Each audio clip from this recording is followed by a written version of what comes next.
Hello, Ryan here, and welcome to Star Citizen Sunday. This is a weekly show which covers all of the news from the week just past. Be sure to subscribe if you like what you see, and let's get on with it.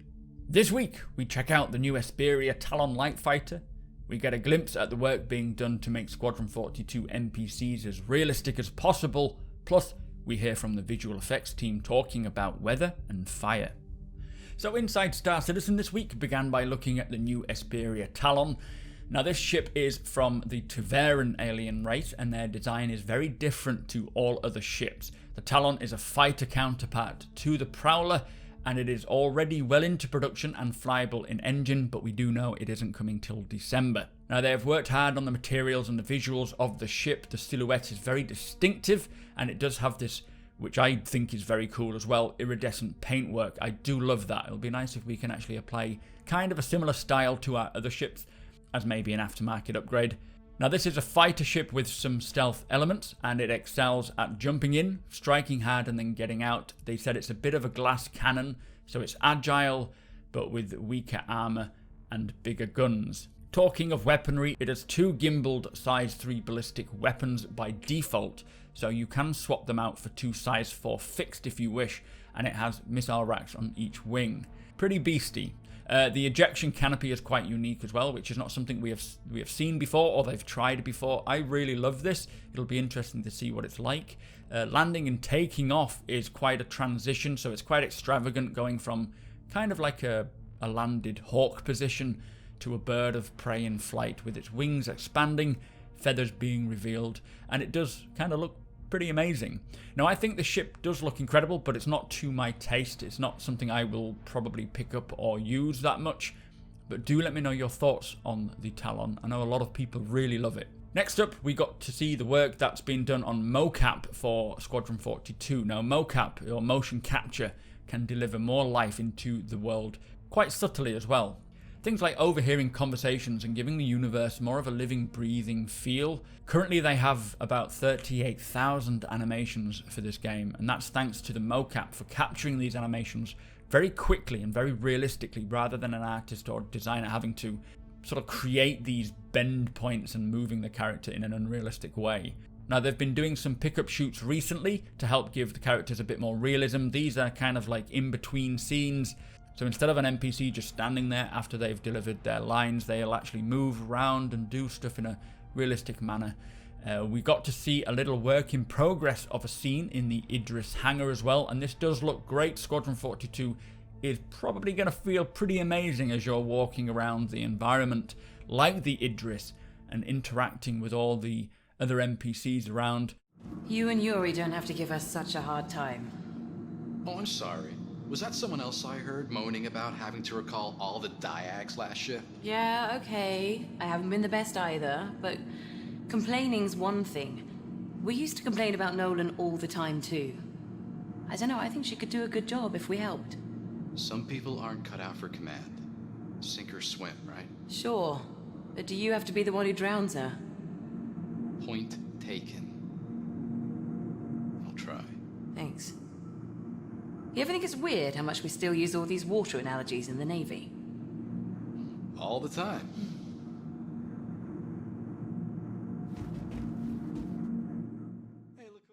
Now personally, I'm looking forward to seeing the final version of what the NPCs can be like. Just how realistic can they feel in the verse. You take this motion capture, combine it with the subsumption intelligence, and hopefully we're going to get something very special. Not just in Squadron, but in the PU as well. Anyway, that was Inside Star Citizen. Do let me know your thoughts. Let's move on to Star Citizen Live. So this week's Star Citizen Live was with the visual effects team, and the first question they had was, how is the new shield effects coming along? Now this is using the signed distance field tech. They said it's going well. Recently they came to the end of the pre-production. Now they're investing more time into concepting these new effects. And they have worked on an in-engine option with shaders and more wackier looking things, but from there it will be then into the production phase and actually getting it into game. Question after that was to do with planetary clouds and if this is to do with the visual effects team. And they say no, not the generation, not the physical generation of the clouds themselves, but once they are physically created, then the visual effects team will work on them and make things like rain, lightning, and player interactions with the clouds Very excited for that. Talking of weather, what is next for weather? Now they say this obviously does depend on clouds themselves and when they come in, but all weather effects that you can imagine are wanted in-game. They're looking forward to things like localized weather like storms, tornadoes, dust devils, lightning storms, snow. Again, anything you can think of, really. They're looking forward to seeing what happens when players approach things like a tornado as well. So much fun can be had with weather in this game. I can't wait. Next question, are there plans to update the quantum travel effects, maybe adding dynamic generation based on other factors? And they say yes, it is visually fatigued at the moment as it was made quite a while ago, and they are aware of this. It is due an update and it is scheduled for next week. In fact, not that we're going to get it next week, but they're going to start working on updating it next week. They will look into bringing some dynamic variations like particle strength depending on where you are. Also, they do want to make it so that the quantum travel effect could be applied based on the quantum drive you're using rather than the ship itself. So if you upgrade to a different one or an alien quantum drive, it'll give you a different effect. Also, if the quantum drive gets damaged, then the effect could begin to look a bit more chaotic. They're also just looking into what they can use signed distance field tech in terms of quantum travel and seeing what the possibilities are for it. All the above, I love the sound of. I'm excited to see that evolve because it is, as they say, a bit fatigued. Next question, with the planetary re-entry effects now on ships and people seeing it on ships as they're entering, can we get things like meteor showers? They said they have actually tested this, so it is possible, but a lot of it depends on design and, say, story elements. So they need to figure out maybe the gameplay implementations before they add it in.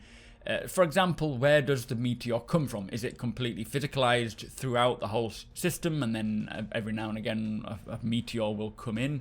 Or do they have like a spawning location for it? Next question is, will the Vulcan switch affect visual effects work? And they said it won't make a huge amount of difference, but they will get some big performance benefits. So they could add more particle effects. So I expect they will look a little bit better than what we have at the moment, but it's not fundamentally changing how they work on visual effects. Next question, how is the gas cloud tech coming along? Very good question. They say it's coming along really well. They have weekly syncs regarding it, and they are discussing at the moment the PU options this year. Before it was just for Squadron 42, now they're starting to include it into PU options. The tech is in a great place, they say, and they are now thoroughly testing the look of what it's like, maybe having a dogfight inside. They do want these clouds to have themes as well, so how they look and behave will be different from each other. So they're just sort of cleaning up the loose ends of this tech, at which point, when they get that done, it'll start being implemented.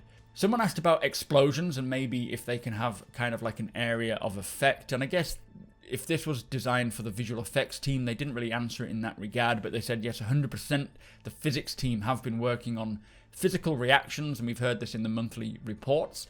So things like if someone has a grenade go off next to them, they will stumble or they will be knocked back. They said they will have a feature of this on Inside Star Citizen in about a couple of weeks, but nothing in regards to visual effects. Anyway, next question is to do with the glowing hull shader that they had for re-entry effects and what's happening with this. We haven't seen it for a little while. Now, the glow is still planned, but it requires a lot more help from other departments, so there's still a bit of time before we will see it in game. Also, they want to use a similar effect for fire, so if something gets heated up to a certain point, you will start to see that glow, which sounds pretty cool. Moving on to fire, actually, fire propagation. We got to see quite a lot on this, including a video demo. Now, voxels, they say, are these green squares which have material properties, like is it made from plastic, is it made from wood or fabric? Each one will have a different effect and relationship with how fire will propagate, but it's all pretty much work in progress at the moment. But each material has these properties that will affect the fire, and so they are starting with this physically based system and seeing how far they can go with that. Entities are things that can move around and be picked up and placed in different places, whereas voxels are your more static areas of a location. Visuals, they say, are still very much work in progress and will be more unique and updated as they go. They have fog values, which will be based on the atmosphere of a room. They will have different ways of creating fire, like even radiation and convection, which is affected by gravity. Wind direction will affect propagation as well, blowing it in a certain direction. And obviously, fire will damage objects over time. Now we also got to see a flaming barrel rolling down the stairs, which carries the fire with it and will set fire to other locations. But because it's all physically based, they can treat the fire like a realistic fire. So if you remove one of the three aspects of fire, which is things like fuel, heat, or oxygen, then you can stop it. So applying this real-world aspects to tackling fire. Now personally, seeing how these items can be moved around and will set fire to things dynamically is going to create some really exciting gameplay. Running around to put fires out and stopping the spread in a realistic manner is going to be fun, but also using things like bulkheads to capture the fire and then vent the room is going to be so cool. All part of, I suppose, just the maintenance of your ship and also the engineering. If you have an item that is getting damaged or explodes, it could start setting fire around the place and you'll need to put those fires out before you can fix up these items. It is all going to be fantastic when it gets in. Anyway, next question is to do with the missile effects. Now, they say that they're not happy with them and they do intend to improve them. They have been working on them now in between other jobs. They're currently just holding out on some visual effects, particle effect improvements, and then they will be able to tackle them full on. Someone asked about the cherry blossom trees that we've seen around Horizon and whether they're going to have the effect of leaves blown around. Now, they said it would be really nice to see this, but it would be a bit of a challenge to complete. Horizon will have that kind of feel to it where you'll see these trees blowing around. And they did actually joke a little bit about having seasons on planets, but I really hope that they do create these at some point, and I don't see why they wouldn't. I think it's something that we could see in the future, but maybe not straight away. Obviously, we need to start with weather. Next question, will thruster effects get updated? And again, similar to missile effects, they are a bit dated now, and they will update them. They did just finish work on the 100 eye thrusters, and apparently they are looking really cool, and a lot of people that they showed internally really liked them as well. Second to last question is to do with space dust. A lot of people don't like it. Why have we got it? Can we toggle it on and off? Now, they're not planning to remove it. It physically exists in the Star Citizen space, as it is there to give the impression of movement, and they do want to keep it, but they will definitely be tweaking the values of it, maybe to reduce it, or maybe adjust it depending on where you are and what you're doing. So, final question is to do with visual effects versus performance. Now, it is all part of the grand balance, finding things that look the best, and then if they begin to compromise the performance of the game, they'll have to sort of dial it back, but trying not to damage the visuals too much. It is, again, another aspect of Star Citizen that is a lot of balance. It's a bit like the whole realism to fun. Takes a lot of time to get right, and they are going to do their best to make sure that it looks as good as it can be, but doesn't kill the game performance-wise. Anyway, that was Star Citizen Live. Some good aspects there to hear about, and I'm very excited for weather, very excited to see fire come along. Some exciting things coming down the pipeline. So also this week, there was a new portfolio post looking into the Rust Society. The Esperia Talon was revealed for sale. We got to see new concierge merchandise, plus the latest subscriber flare is revealed, which are these cool looking helmets. So that brings us to the end of the show. If you do enjoy my content, please consider subscribing and hitting that like button. Also, I am able to do this thanks to my very generous patrons and channel members. If you appreciate what I do and would like to help make it even better from as little as $1 a month, all of the links are provided below.